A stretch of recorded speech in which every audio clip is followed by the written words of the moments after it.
In the fall of 1987, local news channel WSB-TV2 of Atlanta, Georgia, was attempting to fill a scheduling gap in their Sunday morning lineup. After a few solicitations by local business owners, they decided to allow the young Reverend Marley Sachs to take the available hour block to do a religiously themed show. It premiered October 18th with little promotion. The show was a standard religious fare and consisted of the Reverend sitting in a simple chair, reading passages from the Bible to the camera and discussing their interpretation and significance to our modern day-to-day life. The show received a reasonable number of viewers and continued to be shown into early December. It was then that the studio began to receive extremely strange complaints from viewers of Words of Light with the Rev. Mary Sachs. The calls were from women and women only, who vaguely referred to uncomfortable feelings they had at very specific intervals during the program. They described the feelings of nausea, back pain, dizziness, and blurred vision.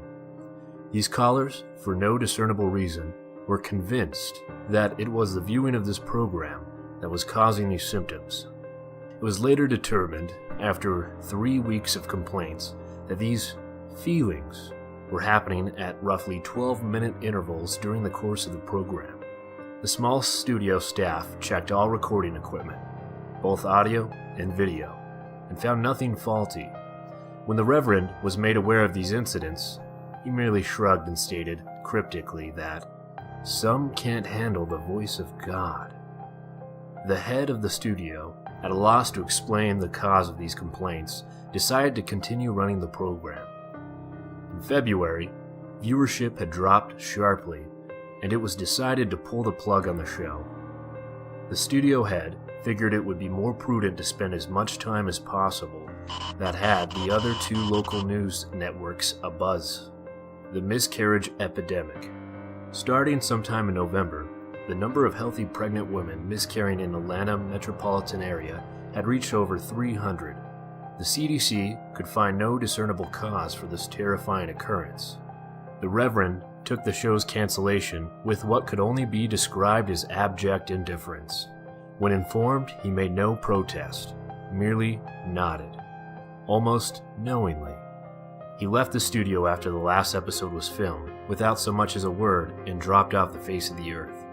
No one ever heard from him again, not his former congregation or any member of the church. The studio moved on, filling the slot with an infomercial, and continued to concentrate on the miscarriage story. A year and a half later, an intern at the WSB studios discovered the tapes of the Word of Light. It began going through them in an attempt to find stock footage for an upcoming piece the station was doing on the impact religion had on the city. The Atlanta incident, as the miscarriage epidemic became known in medical journals, petered out for 3 months after the studio canceled Reverend Sachs' show and had already begun to fade from the public consciousness. As the intern went through the tapes, he accidentally made a disturbing discovery about the footage. While attempting to spot one recording at 10 minutes and 45 seconds, he mistakenly jammed the fast-forward button down. While the footage whizzed by, he attempted to pry up the button with the screwdriver. Just as he succeeded, the tape stopped at 32 minutes and 1 second.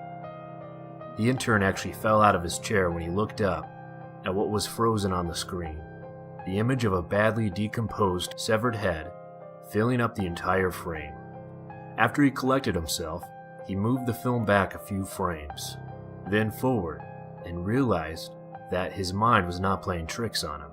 He began going through the rest of the recording and soon discovered that at exactly 12-minute intervals, the image would appear for 1 frame. Thinking it was some practical joke being played on the new guy, he presented it to one of the film technicians, ready to be mocked. The technician was just as puzzled as him. No one had touched the footage since the cancellation of the show. After the studio had closed for the night, the intern convinced the tech to help him go through all the tapes of the Word of Light. They discovered that every single episode had the same horrifying anomaly.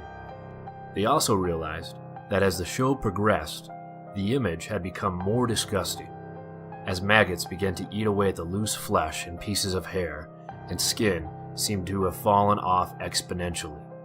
The tech made it clear to the intern that what they were seeing was technically impossible, since the film itself showed absolutely no signs of splicing. And he himself had been at every filming of the show and knew of no time when this image could have been inserted into the frame. All of this was presented to the studio head, who, fearing some kind of backlash over allowing this to get on the air, ordered all the tapes destroyed. He told the intern and the tech that he had no interest in knowing who did it at this point, only that covering their collective asses is all that's important now. He demanded that they mention this to no one. The tech easily moved on, remembering the incident as a darkly funny personal anecdote. But the intern wouldn't let it go. He made copies of as many tapes as he could before they were wiped, and looked at them to see if he could find anything else in them that might point to who did this or why they would. A week later, he attempted to rope the tech into helping him again, saying that he believed he had discovered something even more disturbing than the images themselves. When the single frames were edited together in chronological order, the head's mouth appeared to be moving as if trying to form words.